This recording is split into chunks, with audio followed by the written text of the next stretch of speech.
Je dis, oh mon Dieu. Et puis, quand je jette coup d'œil, après le bateau de Delmas, je vois un croiseur russe. Je dis, non, c'est pas vrai. Je dis, non, Robert, pardon. Attends. Tu veux voir quelque chose? Il me dit, oui. J'ai dit, suis-moi.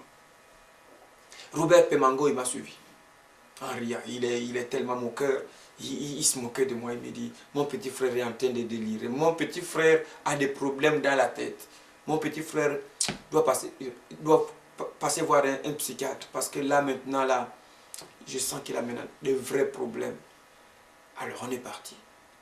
Et je vois un jeune homme sur le pont du bateau, en train de jeter un peu de riz aux poissons dans l'eau. C'est un bateau russe. Je le regarde. Je ne connais pas parler russe. Je ne connais pas parler anglais. Je vais lui parler comment? Alors, je lui dis, hello, hello, bonjour, bonjour. Il me dit, Zdravstvuyte. Automatiquement, c'est comme si quelque chose est sorti de mes entrailles. Je ne sais pas ce qui s'est passé. J'ai commencé à lui dire. Il me dit, Niezavut. J'ai dit, Niezavut Ivanovitch. Ivan Baptiste. Oh. Lui dit, Né. Igor Ivanovitch. C'est parti, pasteur. Pour la première fois, j'ai parlé russe ce jour-là. Peut-être pendant 3 heures de temps. Et puis ça a même disparu. J'ai gardé seulement les quelques petits mots que tu entends là. J'ai parlé, il m'a dit, j'ai dit, Jésus m'a dit que tes parents ont été déportés en Sibérie, ta soeur en Pologne, et toi on t'a enrôlé. Il est descendu. Il a fait le signe à la bouche comme ça avec le doigt pour que je me taise. Il est descendu jusqu'au sol.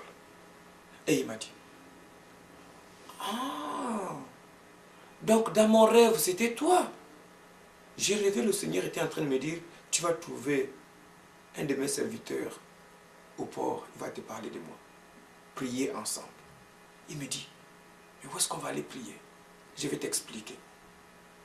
Pemango et Robert étaient tellement dépassés parce qu'il sait que je n'ai jamais fait le russe. Pemango et Robert sait que je n'ai jamais été à une école générale pour apprendre l'anglais. Pemango et Robert sait que je ne parle que français. Alors, non, il était tellement dépassé qu'il a appelé même les amis. Mais me voir parler avec un soldat russe, en russe, il m'explique qu'on les a attaqués à Kiev, dans un petit quartier. Il priait avec ses parents au sous-sol. Donc les voisins les ont trahis et puis donc le KGB est venu, il a enlevé leurs parents, il m'a montré même une cicatrice ici. Il dit, on m'a blessé ici, mes parents ont été déportés, ma petite soeur est en Pologne à cause de Jésus. Mais je suis en Christ à cause de mes parents. J'ai vu ce que Jésus commençait à faire avec eux. Nous avions déjà une communauté de 7 personnes qui venaient prier avec nous. Toutes les 7 autres personnes ont été complètement tuées. Et nous sommes restés les seuls, donc dispersés. J'ai dit que le Seigneur te dit que tu es son serviteur. Et bientôt tu seras libre. Bientôt tu seras libre. Mais tes parents, tu ne les retrouveras plus. Ta soeur, tu vas la retrouver. C'est comme ça qu'il me donne. Il me dit, mon Dieu, mais qu'est-ce que je peux te donner? Qu'est-ce que je peux te donner? Il me sort, il avait un petit manifeste de la propagande russe. Tu vois, Karl Marx et tout, et tout, et tout. Et ça s'appelle, c'est écrit en russe, le Capital.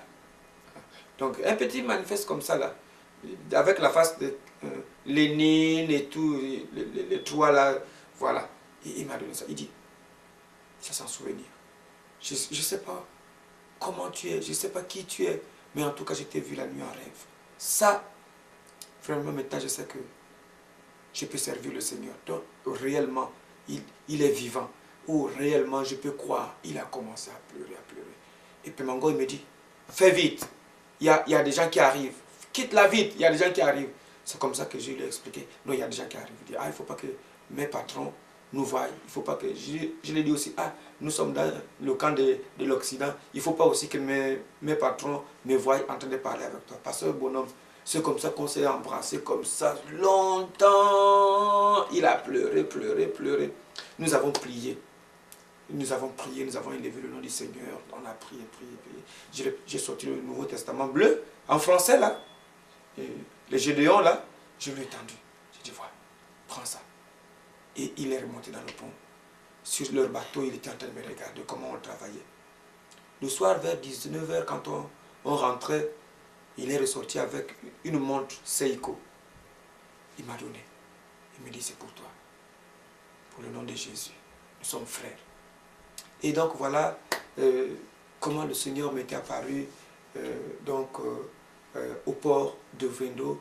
J'ai voulu relater ça dans cette simplicité pour vous faire comprendre qu'il est vivant et qu'il est vraiment tous les jours avec nous.